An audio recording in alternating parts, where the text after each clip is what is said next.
परमपूज्य डॉक्टर बाबासाहेब आंबेडकरांच्या जयंतीच्या निमित्ताने धुळी विपरगा या गावामध्ये रुपेश पाटील, हनुमंत पाटील, बाबू पाटील, शिवशंकर बापडले, ज्या रवी बापडलेच्या नावाने महाराष्ट्रामध्ये तुमच्या गावाची ओळख होती आहे ती कुठली आहे? ग्रामीण धुळी विपरगेच्या आहे.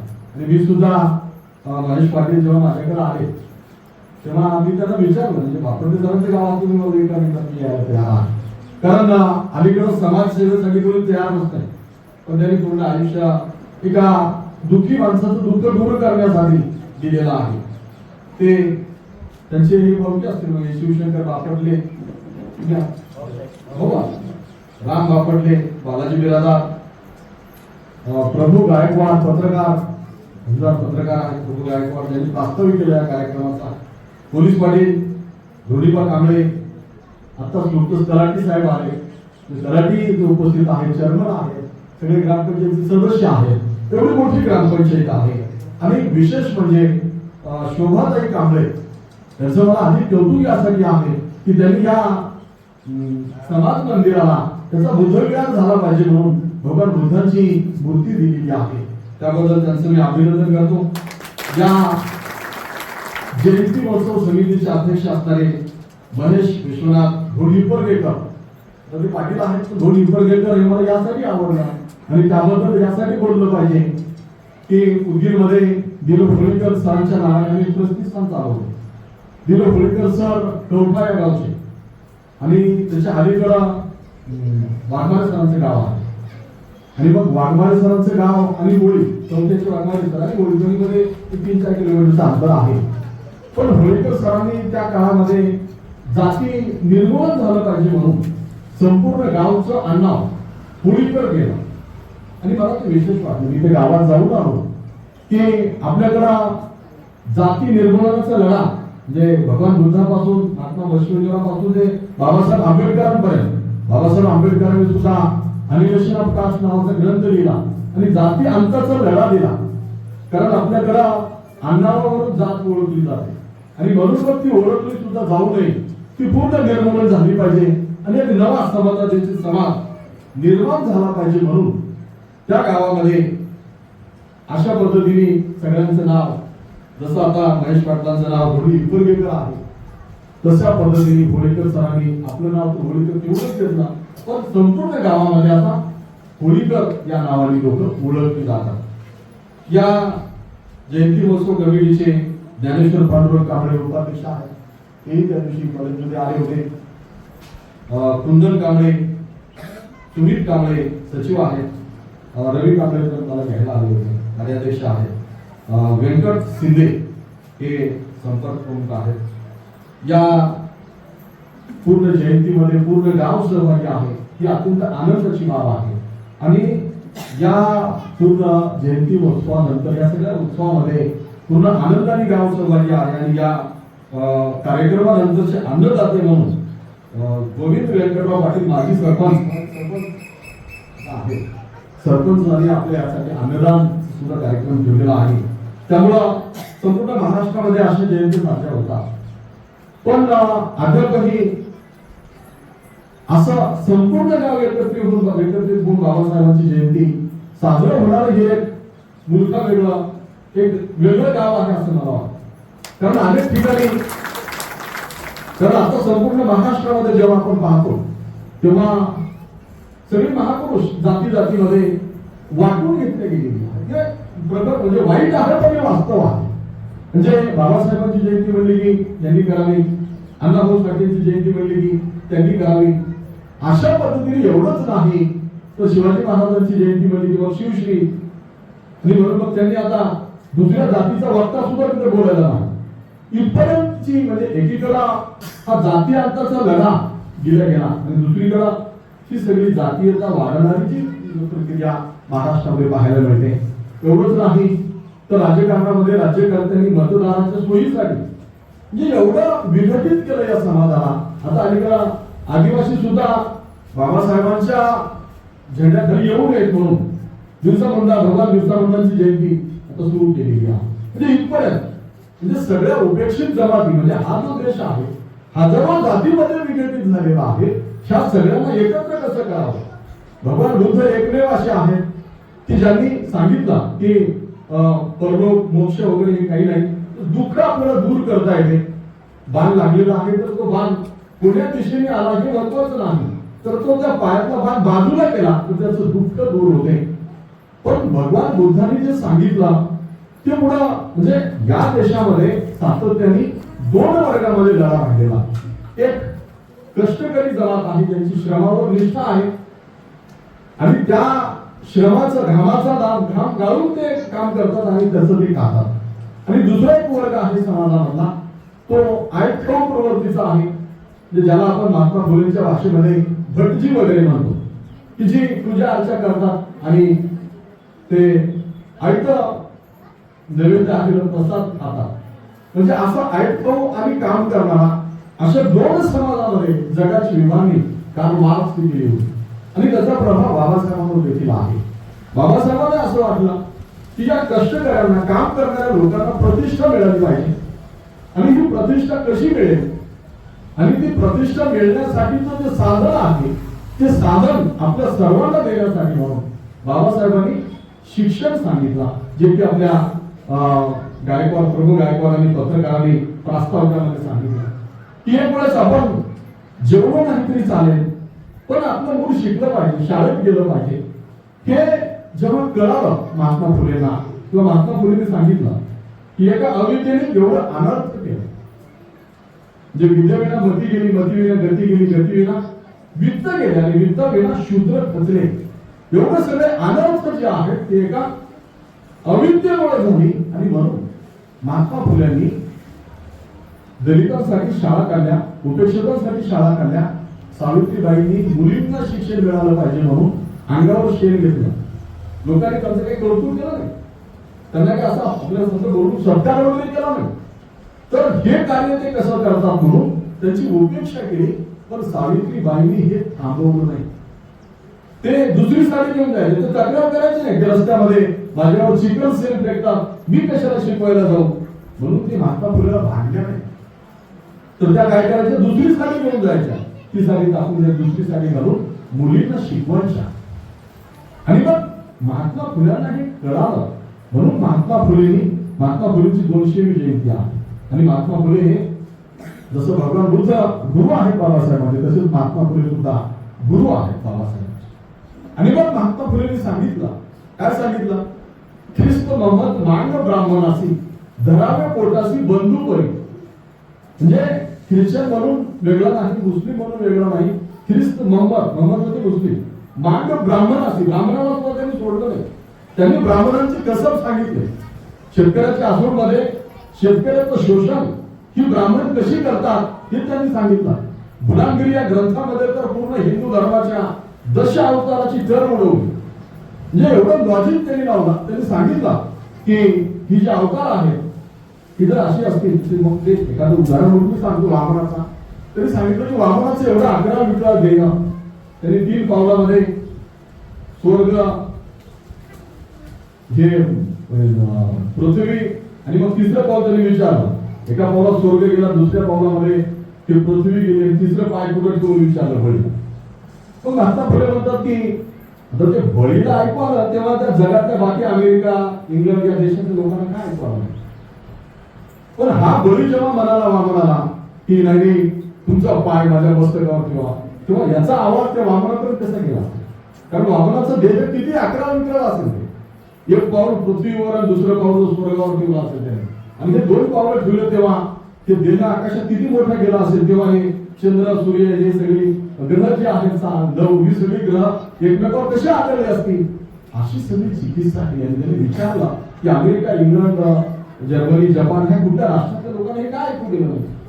आणि म्हणून मग हे सगळं कशा पद्धतीने या लोकांवर लादलं गेलं, ह्या सगळ्या कशा भाकड कथा आहेत त्याचं त्यांनी वर्णन त्याच्यामध्ये केलं. आणि म्हणून मग विष्णू शास्त्री चिपळूणकरला राग आला. त्यांनी त्याच्यातला टेक्स्ट घेतला आणि त्यांनी त्याला टीका केली की फुल्यांना व्याकरण समजते का, मराठी कळते का, त्याच्या लेखनामध्ये कुठंच काही नाही.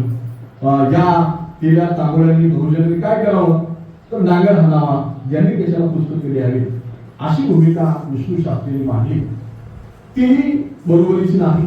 पण फुलेंनी जेव्हा सार्वजनिक सत्यधर्म नावाचा ग्रंथ लिहिला आणि त्या ग्रंथामध्ये फुलेंनी या देशातल्या संपूर्ण हिंदूंना, तुम्ही हिंदू म्हणा, भारतीय म्हणा, जे मला वाटतं ते म्हणा, पण त्या सगळ्यांना कसं संघटित करावं, त्या सगळ्यांना एक कसं करावं, त्या सगळ्यांचं दुःख आणि सुख एकत्र झालं पाहिजे. ज्या दोन हिंदुर्गामध्ये गावातला प्रत्येक माणूस, मग तो पाटील आहे, भटकटी आहे, स्वामी आहे, सगळे बिरादर आहेत, गायकवाड आहेत, नागोरा मामा आहेत, सगळे लोक एकत्र येऊन हा उत्सव साजरा करतात. तर अशा पद्धतीचं निर्माण व्हावा यासाठी महात्मा फुलेंनी आयुष्यभर लढा दिला. फुलेंनी सगळ्या म्हणजे अनाथ मुलांना, जसं इथं रवी बापटलेनी त्याचं दुःख पाहिलं की एड्सग्रस्त असणाऱ्या व्यक्तीला किती वेदना आहे, त्याला कोणी शिवून घेत नव्हता. ते पोरगा प्रेत असं पडलेलं आहे, खालून नाचलेला आहे, तर त्याला कोणी उचलत नाही. ते पाहिल्यानंतर ते म्हणतात की माझ्या जीवनामध्ये बदल झाला आणि मग मी ठरवलं हे काम करायचं. त्याचं त्यापूर्वी त्यांनी सैन्यामध्ये जाऊन मला सेवा करायची असं म्हणत होते. या मातीमध्ये ही ऊर्जा आहे. नाहीतर अलीकडे सगळ्याच समाजातली माणसं ही मी, माझं कुटुंब, माझी बायको, माझी लेकरं यापुढे सीमित झालेली आहे. म्हणजे समाजाला कोणी प्रबोधन, परिवर्तन सुद्धा सांगायला तयार नाही. अशा काळामध्ये आपल्या मातीमध्ये रवी बापटले जन्मतो आणि तो एड्स सारखा प्रश्न, जगातले की एड्स मुक्तीचं केंद्र, ते पहिलं केंद्र असं की जे त्यांनी उभं केलं. ते वाघमारे सरांना भेटलो म्हणाले. वाघमारे सरांना सरांच्या प्रभावातून म्हणजे सैन्यात जाता यावं म्हणून ते सगळी प्रॅक्टिस केली. कोल्हापूरला, सोलापूरला गेलो म्हणाले. त्या ग्राउंडवर तिथल्या ट्रेनिंग मध्ये त्यांनी सांगितलं की तुमची उंची भरत नाही, तुम्ही सैन्यात जाऊ शकत नाही. असं म्हणल्यानंतर मी लातूरमध्ये लातूर स्वच्छतेचं काम केलं म्हणाले काही दिवस. तेव्हा त्यानंतर वाघमारे सर नगराध्यक्ष होते पाटील, आणि ते नगराध्यक्ष असताना हे गाव स्वच्छ करायचं काम करायचं तुमच्या गावातला माणूस रवी बापटले. आणि ते करत करत मग त्यांना हे ते पडलेलं प्रेम एड्स झालाय, त्याला कोणी हात लावत नाही. आणि मग असं आहे ते सगळं बघून त्यांना असं वाटलं की त्यांच्यासाठी आपण काम केलं पाहिजे. आता त्यांचं जे काम आहे पूर्ण देशभरातील लोक पाहायला येतात. म्हणजे दुःखी असणाऱ्या माणसाचं दुःख दूर करता आलं पाहिजे आणि ते करणंच खऱ्या अर्थानं मानव धर्म आहे. हा धर्म या मातीतला एक पुत्र जोपासतो आहे. तो कोणाला दाखवण्यासाठी, कोणाला सांगण्यासाठी नाही, तर मला ते पडते म्हणून. आता आमचे गायकवाड त्या अनाथ आश्रमाचं काय ते वृद्धाश्रमाचे संचालक आहेत की म्हणजे एकीकडे आपण मात्र देवो भव, पितृ देवो भव असं 500 वर्षापासून सांगत आलो, पण ती संस्कृती गेली कुठं? आपल्याच मुलांना आपली आई वडील जर होत असतील आणि इतर जर आपल्याला वृद्धाश्रम करावं लागत असेल तर आपण आपलं आत्मपरीक्षण केलं पाहिजे. आपल्याला आपली दोष पाहता आली पाहिजे, ती आपण पाहिली पाहिजे.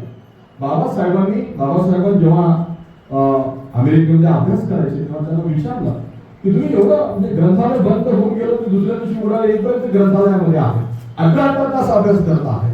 तेव्हा बाबासाहेब त्या ग्रंथपालाला सांगतात की हे मी माझ्यासाठी नाही, माझा समाज जो 5000 वर्षापासून गुलाम आहे त्या संपूर्ण समाजासाठी मी हा अभ्यास करतो आहे. आणि त्यांनी दाखवून दिलं जगाला.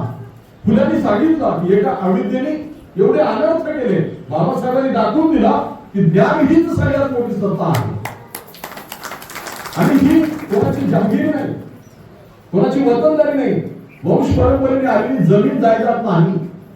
जो ज्ञानाची साधना करतो, जो पुस्तकं वाचतो, जो अभ्यास करतो त्याला ती अवगत होते.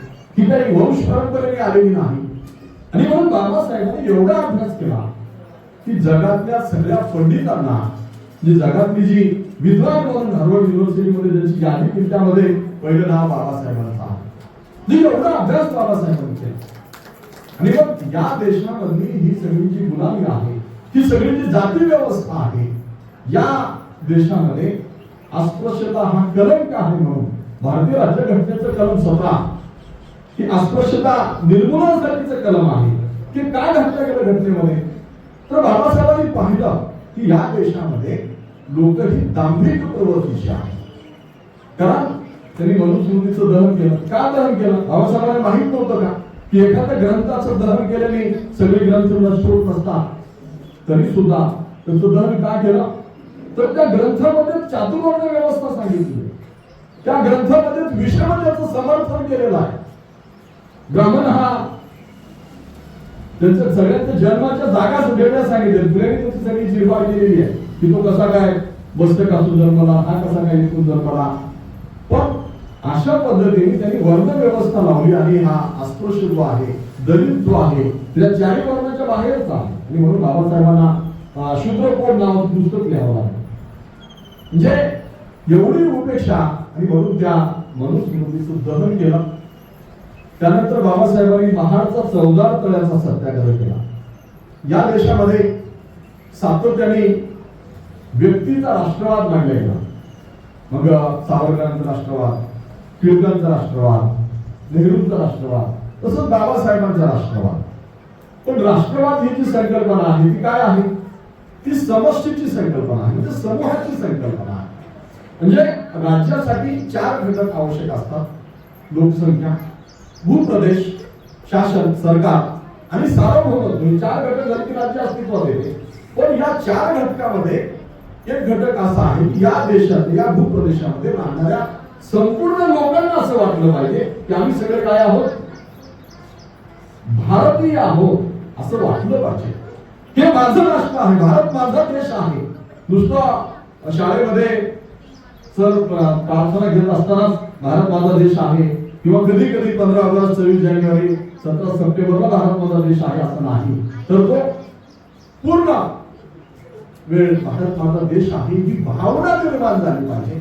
आणि ती भावना निर्माण झाली तर राष्ट्र निर्माण होते. आणि हे राष्ट्र निर्माण होण्यासाठी स्वातंत्र्य, समता यानंतरचं जे मूल्य बाबासाहेबांनी दिलं ते मूल्य म्हणजे घटनेचं मूळ तत्व आहे. त्याला म्हणतात बंधुता. फ्रेंच राज्यकर्त्यांनी स्वातंत्र्य, समता, न्याय ही 3 मूल्य बाहेर आली.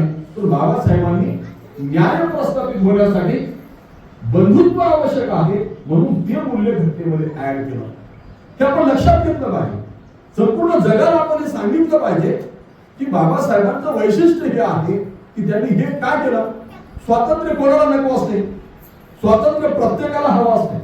लहान मुलं आहे घरामधला मध्ये तर काय होते, शाळेला जायचं आहे म्हणून त्याच्यापेक्षा मोठी मुलगी असेल तर तिला आईने शाळेत चालली म्हणून तिला दूध ग्लासामध्ये दिलं किंवा तिला पोहे प्लेटामध्ये दिले मोठ्या. मध्ये लोडबोड करायला ह्याला एका छोट्या वाटीमध्ये पोहे दिले किंवा ग्लासामध्ये दूध छोट्या तिला दिलं तर ते काय करते, तुम्हाला अनुभव आहे, ते काय करते, मला कसं काय एवढं छोट्या ह्याच्यात म्हणून ते फेकून देते किंवा ते सांगून टाकते आणि रडायला सुरू करते मोठ्या आवाजामध्ये, आक्रोश करते. म्हणजे आपल्या अस्तित्वासाठी, आपल्या स्वातंत्र्यासाठी ते ग्लास फेकते. काय म्हणते, मला लहान समजून मला एवढंच दिलं, ती मोठी आहे म्हणून तिला जास्त दिलं. पण जेव्हा त्याच मुलाला आई वडील समजून सांगतात, काय समजून सांगतात, बाबासाहेबांचं मूल्य स्थापन केलं. हे मूल्य कसं वेगळं आहे ते मी आपल्याला सांगत होतो. स्वातंत्र्य कोणाला नको असते. आणि हे सांगताना मी सांगितलं की मोठ्या बहिणीला जर एका ग्लासामध्ये दूध दिलं आणि लहान भावाला छोट्या वाटीत दिलं तर ते वाटी टाकून देते. का, त्याला समजता हवी असतं. ते म्हणते की मला सुद्धा तिच्या एवढं का दिलं नाही, मला तुम्ही लहान समजला. आणि म्हणून ते त्याचं ब्रह्मास्त्र बाहेर काढते. म्हणजे काय करते की गिलास फेकून देते आणि मोठ्याने रडायला सुरू करते. आई मारण्या अगोदरच रडायला सुरू करते, घर डोक्यावर घेते का नाही.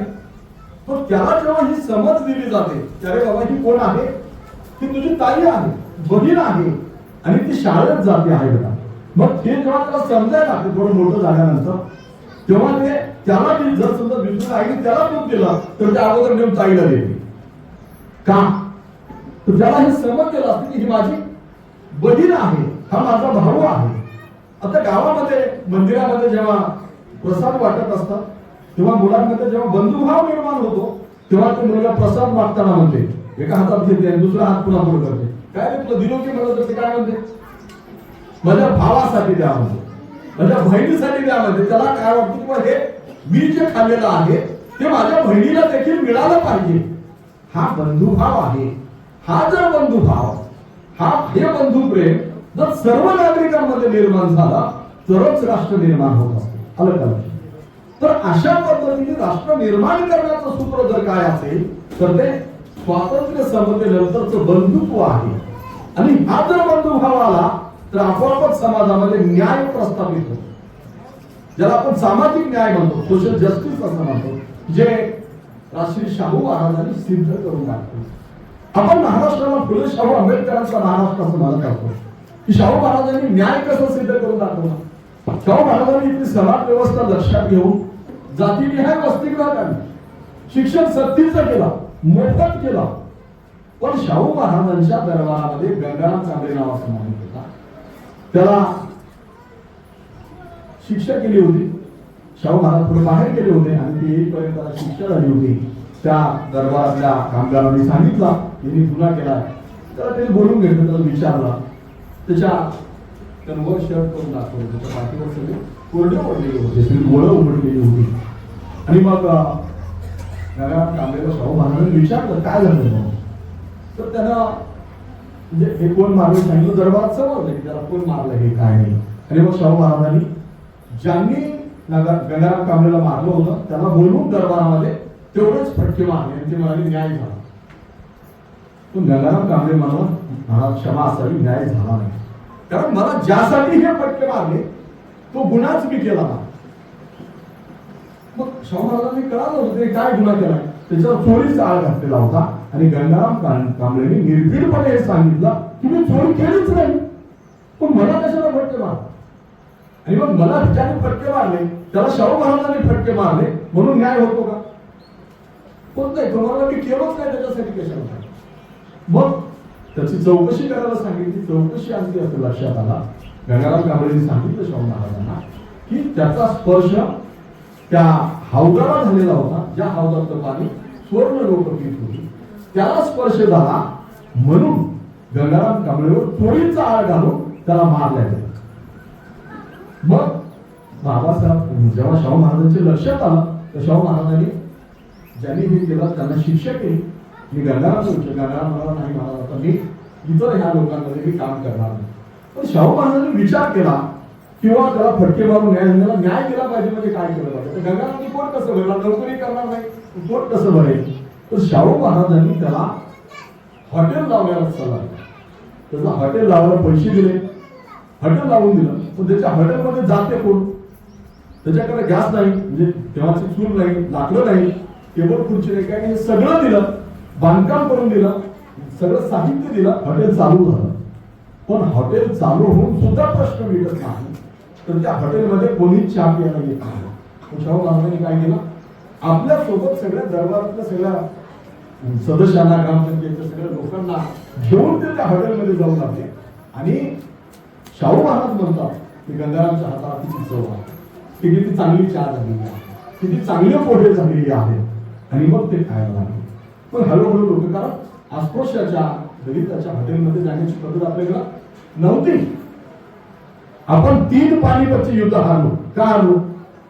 कारण पहिल्या पानिपतमध्ये कळालं की तिकडं एका चुलीवर स्वयंपाक होत होता, आपल्या इकडं अनेक ठिकाणून धूळ निघत होतं. यमुनेच्या इकडं आपलं सैन्य होतं, तिकडं त्यांचं सैन्य होतं. मग तिकडच्या सैन्याबद्दल सांगितलं अकबराला की आपण जिंकला का, काय इकडं काय, म्हणजे जे लोक एकत्र बसून जेवू शकत नाही ते एकत्र कसे काय लढू शकतात. मग आपण इथून उद्गीरून सदाशिवराव भाऊंच्या नेतृत्वाखाली आपले पूर्वज गेले पानिपतला, तिथं सुद्धा हेच झालं. अफगाणीला अफगाणिस्तानहून आलेल्या त्याला परतून लावायचं होतं, पण तिथल्या लोकलच्या पुण्यात राजाने आपल्याला सहकार्य केलं.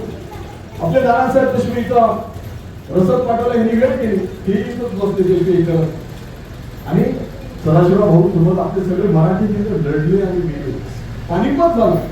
आता आपल्या मराठी माणसावर धक्का आले. जिथपर्यंत मराठा सैन्य गेले तेवढंच राष्ट्र आहे. आणि ते राष्ट्र भारतीय संविधानामुळे टिकून आहे, हेही आपण लक्षात घेतलं पाहिजे. म्हणजे आपली ही जी विघटनता आहे ती दूर करण्यासाठी आणि सामाजिक न्याय प्रस्थापित करण्यासाठी शाहू महाराजांना विचार करावा लागला की नुसतं असं झालं म्हणजे न्याय होत नाही. तर गंगारामला साहित्य द्यावं लागते, त्याच्या हॉटेलमध्ये पुन्हा पुन्हा आपण जावं लागते. कोणीच गिरायक झालं नाही तर पोट कसं पाहिजे. 100 लोक चहा प्यायला आले तर काहीतरी नफा होईल, नाही तर कसं काही होईल. म्हणजे इथपर्यंतचा तो विचार आहे. आणि तो विचार राजश्री शाहू महाराजांनी केला, सयाजीराव गायकवाडांनी केला. आणि म्हणून हे महाराष्ट्र जे आहे हे असं वेगळं राष्ट्र आहे. रयतेचं राज्य ज्या छत्रपती शिवरायांनी निर्माण केला त्याचा हा उत्कर्ष उच्च कोटीचा काळ आहे. शाहू महाराजांनी बरोबरच सयाजीराव गायकवाड. सयाजीराव गायकवाडांनी शिष्यवृत्ती दिली बाबासाहेबांना आणि म्हणून बाबासाहेब अमेरिकेला जाऊ शकले. नाहीतर तेव्हा त्यांच्या ह्या सगळ्या कामाबद्दल त्यांना इकडं आंदोलनामध्ये सहभागी करण्यासाठी बरेच लोक होती. पण तेव्हा आम्ही त्या शिष्यवृत्तीचं काय करू? मी तर शिक्षण माझं सोडून आलो तर माझ्या समाजाचं काय होईल? मी म्हणून त्यांनी हे सगळं केलं. पण आपल्याकडं व्यक्तीनुसार राष्ट्रवाद मानला जातो. म्हणून बाबासाहेबांना ज्या ज्या घटनांसाठी राष्ट्रद्रोही ठरवलं गेलं त्यामध्ये पहिली घटना आहे मनुस्मृतीचं दहन. जे आताही या देशातल्या प्रस्थापित सनातनी मनोवृत्तीच्या लोकांना मनुस्मृतीवरचा घात सहन होत नाही. मनुस्मृती आताही अभ्यासक्रमाला लावावी असं वाटते. त्यांना दुःख वाटते की आणि तेव्हा बाबासाहेबांनी त्याचं प्रतिकात्मक दहन केलं. त्याचं दुःख झालं. बाबासाहेबांना राष्ट्रद्रोही ठरवलं गेलं. बाबासाहेबांनी महाडच्या 14 तळ्याचा सत्याग्रह केला. त्या सत्याग्रहामध्ये टेंटमध्ये फक्त गांधींचा फोटो आणि तो सत्याग्रह का केला तर या महाडच्या ग्रामपंचायत ही पुरोगामी म्हणून आहेत आणि आम्ही पुरोगामी आहोत. आम्ही पूर्ण गाव म्हणून कसं इथं दलितांची ही बाबासाहेबांची जयंती साजरी होत आहे तसं ते अनेक ठिकाणी सत्कार करून घेत आहेत की आम्ही दलित स्वर्ण आणि दलित याच्यातला भेद पुसून टाकलेला आहे म्हणून. आणि मग प्रत्यक्ष जेव्हा बाबासाहेब महाडच्या तळ्याला पाण्याला स्पर्श करायला गेले तेव्हा काय झालं? बाबासाहेबांवर दगडफेक झाली. या प्रवृत्तीला म्हणतात दांभिक प्रवृत्ती. आता मी हे सगळं हे करताना सरपंच साहेब मला बोलले आवाज आला की सत्कार करून बोलून काही होत नाही, काम केलं पाहिजे. कारण आपल्या देशाचं कशावातून आणलेलं आहे? कार्यक्रमावातून नाही, बोलण्यावातून नाही, तर कार्यावातून आणलेलं आहे. आणि ते कार्य समाजाचं दुःख दूर करण्याचं कार्य ज्या गावातला भूमिपुत्र रवी बापट हा करतो आहे हे या गावचं भूषण आहे. कारण बाबासाहेबांनी महाडचा 14 तळ्याचा सत्याग्रह केला. पण तेव्हाही लोकांना ते आवडलं नाही. कारण ज्या तळ्यामध्ये जनावर पाणी पित होती तिथं माणसाला पाण्याला स्पर्श करायचा अधिकार नव्हता. हा फार मोठा सत्याग्रह आहे. पुढं मिठाचा सत्याग्रह झाला गांधींच्या नेतृत्वामध्ये. भारतामध्ये सायमन कमिशन आलं होतं, त्याला आपण गो बॅक म्हटलं. मिठाचा सत्याग्रह झाला तेव्हा 1931 मध्ये गांधी आयर्विन करार झाला आणि ब्रिटिशांनी भारतातल्या सगळ्याच लोकांना लंडनला बोलावलं. तुमची घटना कशी असावी, तुम्ही इथं तर गरज नाही तिथे यावं. कारण आपली पहिली घटना नेहरू रिपोर्ट आहे ती 1929 ला जिनांच्या 14 कलमावर फेटाळल्या गेली. ती फेटाळली म्हणून त्यांनी राऊंड टेबल कॉन्फरन्स इंग्लंडला बोलवली. लंडन मध्ये ती भरली. बाबासाहेब गेले, जिना गेले, सगळे संस्थानिक गेले, सगळी लोक तिथे गेलेली आहेत. गांधी मात्र इथे मिठाचा सत्याग्रह करतात. गांधी आयर्विन करार झाला आणि गांधी दुसऱ्या गोलमेज परिषदेला गेले आणि मग तिथल्या गोलमेज परिषदेमध्ये ती सगळी जण आपापल्यासाठी स्वतंत्र लागत आहेत. भारतातली 565 संस्थानिक काय म्हणत आहेत की तुम्ही जाताना आमचं राज्य आम्हाला परत देऊन जा, आम्हाला या भारतात त्याच्यात सामील व्हायचं नाही. त्या संस्थानिकांचा एक नरेश होता, भोपाळचा नवाब हिदायतुल्ला, हा संस्थानिकांचा नरेश म्हणून त्याची नियुक्ती केलेली आहे. 1932 च्या राऊंड टेबल कॉन्फरन्स मध्ये तो तिथं आहे. जिना पाकिस्तान लागत आहे. तसं बाबासाहेबांनी सुद्धा मागणी केली. कशाची मागणी केली? स्वतंत्र मतदारसंघाची मागणी केली. दलितांसाठी आम्हाला स्वतंत्र मतदारसंघ द्यावे. आणि ब्रिटिशांच्या दृष्टीने जसं मुस्लिमांना स्वतंत्र मतदारसंघ दिला तसं दलितांना सुद्धा स्वतंत्र मतदारसंघ दिलं पाहिजे ही भूमिका ब्रिटिशांची सुद्धा होती. पण गांधींनी मरणानंतर ती घोषणा, गांधींनी त्याचा विरोध केला. गांधी आयर्विन करारानंतर गांधी लंडनला गेले. या मिठाच्या सत्याग्रहामध्ये जेव्हा जी लोक अटकलेली होती ती सगळी पेपर घेऊन गांधी गेले त्यांच्यावर येते आणि गांधींनी ब्रिटिशांसमोर ते पेपर टाकले त्यांच्या समोर. गांधी असं म्हणाले की जरी बॅरिस्टर जीना म्हणत असतील की मी मुस्लिमांचा नेता आहे तरी ते मुस्लिमांचे नेते नाही, त्यांच्यापेक्षा अधिक मुस्लिम माझ्या पाठीशी आहेत. ते तुमच्याच पेपरमध्ये आकडेवारी पहा. मौलाना आझाद, शरद गांधी, किती लोक माझ्यासोबत आहेत. आणि तशाच पद्धतीने त्यांनी बाबासाहेबांबद्दल सुद्धा बोलला की बाबासाहेब जरी म्हणत असतील मी दलित असा नेता आहे तरी ते दलित असे नेते नाही, त्यांच्यापेक्षा अधिक दलित माझ्या पाठीशी आहे. बाबासाहेबांनी राग आला, जिनाला राग आला, संस्थानिकांनी राग आला. पण हे सगळी भांडणं लक्षात घेऊन कीर्ती रामदेव कॉन्फरन्स गोंधळली आणि 35 ला ब्रिटिशांनी कायदा केला, जी की आपल्या घटनेचा बराचसा भाग त्या कायद्यातला आहे. तर बाबासाहेबांनी हे जेव्हा केलं आणि बाबासाहेब लंडनहून बाबासाहेबांचं विमान मुंबईला आलं, तेव्हा मुंबई विमानतळावर घोषणा केल्या गेल्या, बाबासाहेब मुर्दाबाद. बाबासाहेब राष्ट्रद्रोही ठरवले गेले. गांधी मी स्वतंत्र मतदारसंघ गेला नाही म्हणून गांधी येरवड्याला उपोषणाला बसले. गांधींची प्रकृती जशी जशी चिंताजनक व्हायला लागली तशी तशी या देशातली दलित आणि स्वर्ण जंगली वाढायला लागली. कस्तुरबानी आपला पदक पुढे गेला. कस्तुरबानी पत्र लिहिलं बाबासाहेबांना की माझ्या कुंकवाचं काय, ते हट्टी आहेत गांधी, गांधी लिहिलं तर मी नक्की होईल. आणि बाबासाहेब आणि गांधीमध्ये पुणे करार झाला. मी पुणे करारामध्ये बाबासाहेबांनी माघार घेतली, स्वतंत्र मतदारसंघ नाही तर नाही म्हणाले. आणि गांधी आणि बाबासाहेबांच्या पुणे कराराची कलम आपण जर पाहिली तर त्यामध्ये राखीव मतदारसंघ आला. राखीव मतदारसंघ काय आहे आणि स्वतंत्र मतदारसंघ काय आहे हे आपल्याला समजून घ्यावं लागेल की या देशामध्ये स्वतंत्र मतदारसंघ 1916 मध्ये लखनौ करारामध्ये टिळकांनी दिला. अलंकार, पण ते टिळक हे हिंदुत्ववादी आहेत आणि गांधी त्याच्या 1 इंचही पुढे गेले नाही. ते काय आहेत, मुस्लिम झालेले आहेत. हिंदुत्ववाद्यांच्या मध्ये हिंदुत्ववादी गांधींना मुस्लिम झालेले म्हणून गांधी त्यांना मिळाला. पण गांधींनी 1 इंची पुढे गेले. गांधी म्हणाले की जसा स्वतंत्र मतदारसंघ मुस्लिमांना दिला 16ला, स्वतंत्र मतदारसंघामध्ये उमेदवारही त्याच जातीचा असतो आणि मतदारही त्याच जातीचे असतात. त्यामुळं कट्टर जातीवादी माणूस निवडून येतो. आणि मग ज्या ज्या भागामध्ये कट्टर जातीवादी मुस्लिम निवडून आला त्या त्या भागामधून बाकीच्या ज्या जाती आहेत त्या मायग्रेट झाल्या आणि जो बहुल मुस्लिम झाला तो पाकिस्तान झाला. आणि जिल्ह्यानुसार आपण त्याची विभागणी केली. रुडाल नावाच्या ब्रिटिश अधिकाऱ्याच्या खाली आपण ती बॉर्डर ठरवली आणि म्हणून तिला आपण रुडाल रेषा असं म्हणतो. भारत पाकिस्तान मधल्या सीमारेषा पंजाब पूर्ण आपण दिलं नाही. पंजाबमध्ये गावात सुद्धा आपण वाटली, कोणत्या गावात हिंदू आहेत तिकडं, मुस्लिम आहेत तिकडं, अशा पद्धतीने देश आपण ओळखलेली आहे. तर अशा पद्धतीने जर स्वतंत्र मतदारसंघ दलितांना दिला तर काय होईल, स्वतंत्र दलिस्तान या देशात निर्माण होईल आणि ते मला होऊ द्यायचं नाही असं गांधींनी हट्ट धरला. बाबासाहेबांनी माघार घेतली आणि लोकसंख्येच्या प्रमाणापेक्षा अधिक जागा राखीव मतदारसंघात दिल्या. आणि मग हे सगळं चालू असताना नंतर त्यांनी काळा मंदिर प्रवेशासाठी सत्याग्रह केला नाशिकला. त्या 1926 पासून ते 35 पर्यंत की मग सगळ्याच वृत्तपत्रातली समता आहे, वैष्णव भारत आहे, या सगळ्या ह्याच्यातली पत्रकार बाबासाहेब आंबेडकरांची संपादकीय आपण जर वाचून पाहिजे तर आपल्या लक्षात येते की ते या देशातल्या सगळ्या लोकांना सांगत आहे की मी इस्लाम झालो तर काय होईल, मी ख्रिश्चन झालो तर काय होईल. कारण तुम्ही पुढे सांगता त्या पद्धतीने ख्रिस्त मोहम्मद मार्ग ब्राह्मणाशी धडावे पोटाशी बंधू पडेल असं म्हटलेलं असताना सुद्धा तुम्ही आम्हाला बंधुभाव देत नाही, तुम्ही आम्हाला समतेची वागणूक देत नाही, तुम्ही आम्हाला प्रतिष्ठा देत नाही. मी हे झालं तर काय होईल असं ते करत होते. पण मांडलाही त्यांच्यावर दगडफेक झाली 14 महिन्याच्या सत्याग्रहामध्ये. काळा मंदिर प्रवेशाच्या सत्याग्रहामध्ये सुद्धा तसंच झालं. मंदिरामध्ये प्रवेश बाबासाहेबांच्या अनुयायांना नाकारला गेला. तेव्हा बाबासाहेबांनी योग्याला 1935 ला घोषणा केली. काय घोषणा केली, मी हिंदू म्हणून जन्मलो तरी हिंदू म्हणून बनणार नाही. आणि ही घोषणा या देशातल्या स्वर्ण हिंदूंच्या हृदयावर जखम करणारी होती. म्हणून त्या लोकांनी तेव्हा सुद्धा बाबासाहेबांना राष्ट्रद्रोही ठरवला.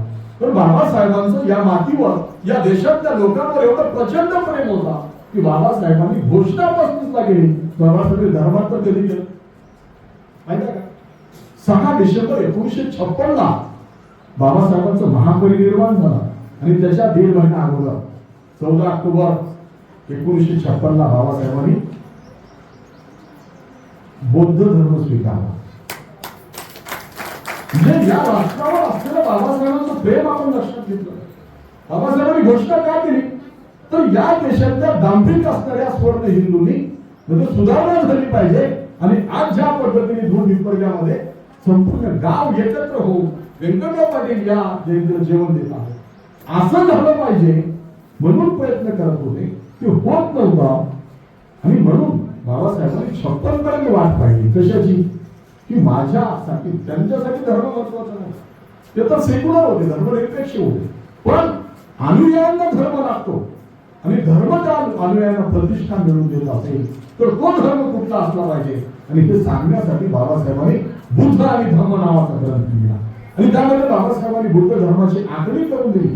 त्याच्यामध्ये मग 21 प्रतिज्ञा सांगितलं, पंचशील सांगितली की आपण कशा पद्धतीने आचरण केलं पाहिजे, कसला माणूस मला निर्माण करायचा आहे याची जाणीव त्यांनी त्यामध्ये दिली. बाबासाहेब 1940ला हॉटल पाकिस्तान नावाचा ग्रंथ लिहिला. तेव्हाही या देशातल्या लोकांनी बाबासाहेबांना राष्ट्रद्रोही ठरवलं. पण आज आपण जर ते तपासून पाहिलं तर आपल्या लक्षात येते की बाबासाहेबच खरे होते. कारण 1940ला गांधी काय म्हणत होते की या देशाची फाळणी व्हायची असेल तर माझ्या देहाची फाळणी व्हावी लागेल, त्याशिवाय फाळणी होणार नाही. कारण गांधी पुढे राजकारणी होते. गांधींबद्दल बॅरिस्टर जिना म्हणतात की गांधी हा नुसता महात्मा आहे, मी त्याच्यावर विश्वास ठेवत नाही. कारण फाळणी दोडावर आलेली आहे आणि गांधी म्हणत आहे की जिना या तुम्हाला मी पंतप्रधान करतो. जिना म्हणत की नाही मी येणार नाही. कारण गांधी हा गांधी नाही तर तो काय आहे, बनिया, बैरागी और बॅरिस्टर ह्या तिन्हीचं अभूतपूर्व मिश्रण आहे.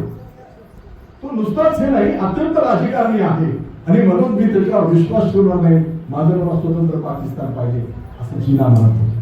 आणि म्हणून पण गांधी स्पष्टपणे फाळणी सांगत नव्हते, पण गांधींच्या मनामध्ये हे सगळं माहित होतं गांधींना. पण बाबासाहेब आंबेडकरांनी या राष्ट्राचा विचार केला आणि पठाण पाकिस्तान नावाच्या ग्रंथामध्ये बाबासाहेबांनी जजमेंट लिहावा असा तो ग्रंथ आहे. या देशातल्या कुठल्याही व्यक्तीने वाचून पाहिलं तर त्याला लक्षात येईल या राष्ट्राचा विचार जेवढा बाबासाहेबांनी केला तेवढा कोणीही केला नाही.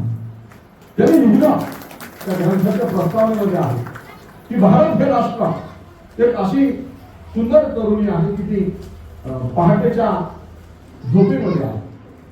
अर्धी जाग्याने अर्धी झोप आहे, थंड हवा कुठली गार झोप लागते तशा झोपेमध्ये आहे आणि तिच्या भोवती असणारं सुरक्षेचं कुंपण जे आहे ब्रिटिशांचा ते जर काढून टाकलं तर काय होईल? तिचं संरक्षण कोण करेल? या राष्ट्राचं संरक्षण कोण करेल? कारण आपलं संरक्षण आपल्याला दुसऱ्यावर सोपवून चालत नाही. आणि म्हणून बाबासाहेबांनी यादी दिली. मिलिटरीमध्ये मुस्लिम सैन्य दिली आहे, हिंदू सैन्य दिली आहे. आणि या देशामध्ये जर फाळणी झाली नाही तर स्वातंत्र्य, समता, न्याय प्रस्थापित होणार नाही असं बाबासाहेब 1940ला म्हणाले. कारण या देशामध्ये मागच्या 500 वर्षापासून हिंदू मुस्लिम संघर्षाचाच इतिहास आहे. आणि या प्रश्नामध्ये बाकीची सगळी प्रश्न काय होतात, निरुत्तरित राहतात. आणि म्हणून ज्यांची इच्छा नाही त्याला जबरदस्तीने ठेवून घेतलं नाही पाहिजे ते बाबासाहेब सांगत आहेत. आणि आपण पाहतो की पुढं 1947ला भारताला स्वातंत्र्य मिळालं. 15 ऑगस्टला, त्याच्यापूर्वी 14 ऑगस्टला पाकिस्तान निर्माण झाला. पण बाबासाहेबांचं म्हणणं आज जर आपण तपासून पाहिलं तर बाबासाहेबच खरे कसे राष्ट्रवादी होते हे आपल्या लक्षात येईल. त्याच्यानंतरची दुसरी घटना आहे 1945ला बाबासाहेबांनी शेड्यूल कास्ट फेडरेशन नावाचा पक्ष स्थापन केला होता. त्याच्यासमोर भाषण दिलं होतं. त्याचं रूपांतर पुढं बाबासाहेबांनी स्टेट अँड मायनॉरिटीज नावाच्या ग्रंथामध्ये केलं. स्टेट अँड मायनॉरिटीज नावाचा जो ग्रंथ आहे तो ग्रंथ म्हणजे बाबासाहेबांच्या मनातली राज्यघटना आहे. पण पुढं देशाची वेगवेगळी योजना, कॅबिनेट मिशन योजना नाकारली गेली. मौलाना आझादला गांधींनी सांगितलं मौलाना पुढचा काँग्रेसचा अध्यक्ष होता. मौलाना काँग्रेसचा अध्यक्ष होता. मौलाना कसे की मला माहित होतं की मी काँग्रेसचा अध्यक्ष आहे. काँग्रेसचा अध्यक्ष हा पुढचा प्राईम मिनिस्टर, पुढचा भारताचा पंतप्रधान. मी भारताचा पंतप्रधान झालो असतो. जे जिनाला करता आलं नाही ते मला करता आलं असतं. ते रॉ मटेरियल आहे. पूर्ण हिंदुस्थान मला इस्लाम करता आला असता. पूर्ण भारत आम्हाला मिळवता आला असता. पण जिनाने चूक केली आणि त्यांनी पाकिस्तान मागून घेतला. पण मला वाटलं गांधींनी मला सांगितलं तेव्हा मला कळालं की माझा नंबर उठला. गांधींनी सांगितलं नाव सुचवावं. तर मी सरदारांपेक्षा नेहरू थोडा स्वप्नाळू आहे. नेहरूचं नाव सुचवलं. नेहरूचं नाव त्यांनी सुचवलं आणि नेहरूंनी सांगितलं संविधान सभेच्या पहिल्या बैठकीमध्ये की अगोदरचं काहीच राहणार नाही. संविधान सभा पूर्ण स्वतंत्र आहे आणि ती स्वतः ठरवेल या देशाची राज्यघटना कशी असेल. आणि आपण पाहतो की कॅबिनेट मिशन मधून त्यांची सगळी मंत्री बाहेर पडले आणि त्यांनी त्याच्यावर बहिष्कार टाकला आणि पाकिस्तान वेगळा आणि भारत वेगळ्याची प्रक्रिया सुरू झाली. लॉर्ड माउंटबॅटन आले, वेगळे वापस गेले. लॉर्ड माउंटबॅटन भारतात आले. लॉर्ड माउंटबॅटन म्हणतात की मला भारतामधली फक्त एवढीच समस्या माहित होती, भारत पाकिस्तान निर्माण झाला एवढंच माहित होता, पण या ठिकाणी 565 संस्थानिक आहेत हा प्रश्न तर मला माहितच नव्हता, यांचं काय करायचं. आणि मग त्यांनी त्या संस्थानिकांचा 3 पर्याय दिले. एक तर तुम्ही स्वतंत्र राहू शकता, भारतात सामील होऊ शकता किंवा पाकिस्तानमध्ये सामील होऊ शकता, पण हे तिन्ही पर्याय कसे गैरलागू आहेत ते त्यांनी समजून सांगितलं. प्रत्येक संस्थानिक यायचा, सरदार पटेलांकडे ते खातं बाबासाहेबांना दिलं. बाबासाहेब निवडून आले नव्हते, पण बाबासाहेबांना घटना समितीमध्ये घेतलं पाहिजे म्हणून जयकरांना राजीनामा द्यायला लावला आणि बाबासाहेब घटनेत आले आणि मसुदा समितीचे अध्यक्ष झाले. तसंच या संस्थानिकांची समिती सरदार पटेलांकडे होती आणि सरदार या खोलीत बसलेले आहेत, लॉर्ड माउंटबॅटन इथं आहेत आणि या साईडला व्हीपी मेनन आहे जे संस्थानिक कमिटीचे वकील आहेत, ते तिथं बसले. प्रत्येक संस्थानिक येतो, लॉर्ड माउंटबॅटनला भेटतो. माउंटबॅटन त्यांना सांगतात की तुम्ही म्हणजे काही संस्थानिक भारतात एका तालुक्यावर येऊ, जिल्ह्यावर येऊ, तुम्ही स्वतंत्र राहू शकत नाही, तुम्ही तुमच्या राष्ट्राचं संरक्षण करू शकत नाही, तुम्ही भारतात सामील व्हा किंवा मग पाकिस्तानला सरळ असं पाकिस्तानमध्ये सामील व्हा, असं ते समजून सांगायचे.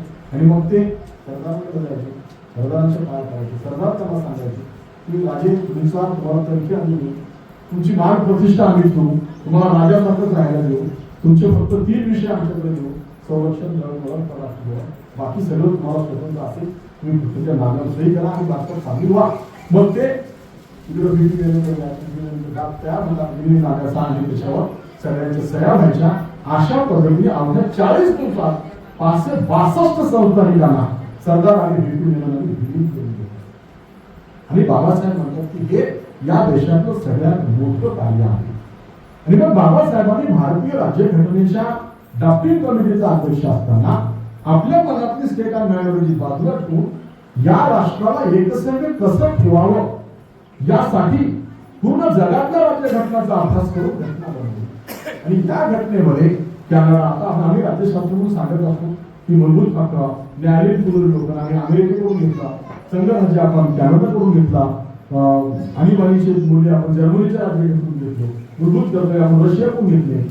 पण याचा अर्थ असा होतो की भारतीय राज्यघटना ही इकडून तिकडून काहीतरी घेऊन केलेलं मुसलमानीचं गाठोडं आहे की काय असा त्याचा अर्थ होतो. तर बाबासाहेब म्हणाले असं नाही, भारतीय राज्यघटना ही या देशातल्या जनतेचं अधिष्ठान असलेली घटना आहे.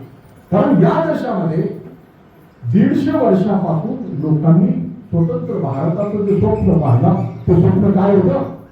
समताधिष्ठित समाजाचं स्वप्न होतं. या देशातल्या प्रत्येक माणसाला समता हवी होती. आणि मग ती समता आणायची असेल तर स्वातंत्र्य आवश्यक आहे, स्वातंत्र्यासोबत बंधुत्व आलं पाहिजे, मग न्याय येणार आहे. म्हणजे अशा पद्धतीची घटना या परिस्थितीमध्ये निर्माण झाली. आणि म्हणून आपलं संघराज्य हे अमेरिकेसारखं संघराज्य नाही, आपलं संघराज्य हे केंद्र प्रबळ संघराज्य आहे. आणि हे बाबासाहेबांचं कौशल्य आहे की या देशातल्या 28 घटक राज्यापैकी कुठल्याही घटक राज्याला वाटते म्हणून त्याला देशातून वेगळं होता येत नाही. त्याचे सगळे अधिकार केंद्र सरकारला आहेत. आणि म्हणून काश्मीर 370 रद्द करतात, कारण केंद्र प्रबळ आहे. केंद्र प्रबळ संघराज्य बाबासाहेबांनी निर्माण केला. आणि मग आपण जेव्हा भारताची राज्यघटना आणि बाबासाहेबांच्या मनातली राज्यघटना याची तुलना करतो तेव्हा स्टेट अँड मायनॉरिटीज मध्ये त्यांनी अल्पसंख्याकांसाठी भरपूर मागितलेला आहे, राज्य समाजात मागितलेला आहे. त्या सगळ्या गोष्टी त्यांनी सोडून टाकल्या. आणि ही जी राज्यघटना आहे ती या देशातल्या संपूर्ण लोकांसाठी निर्माण केली, संपूर्ण सोडणांसाठी निर्माण केली. या घटनेमध्ये फक्त कलम 14 मध्ये समता आहे, म्हणजे कायद्यासमोर सर्व समान आणि सर्वांना कायद्याचं समान संरक्षण. त्याच्यानंतर कलम 16 मध्ये तरतूद केलेली आहे की जर लिंग, जात, धर्म, स्थळ या आधारावर भेद केला जाणार नाही, सगळे समान असतील. पण कलम 16 मध्ये ब उपकलमामध्ये असं सांगितलेलं आहे की एखादा घटक जर मागास असेल, वंचित असेल तर त्याला जर आरक्षण दिलं तर ते आरक्षण 14 मधल्या कायद्यासमोर सर्व समान आणि सर्वांना समान संरक्षण याच्या विरोधी जाणार नाही. या 16 कलमातल्या उपबला सोडलं तर दलितांसाठी भारतीय राज्यघटनेमध्ये काहीही नाही. हे सगळ्यांच्या कल्याणाचा विचार बाबासाहेबांनी केला आणि म्हणून बाबासाहेब आंबेडकर हे नुसतं दलितांचे कैवारी नाही तर ते भारतरत्न आहे, ते विश्वरत्न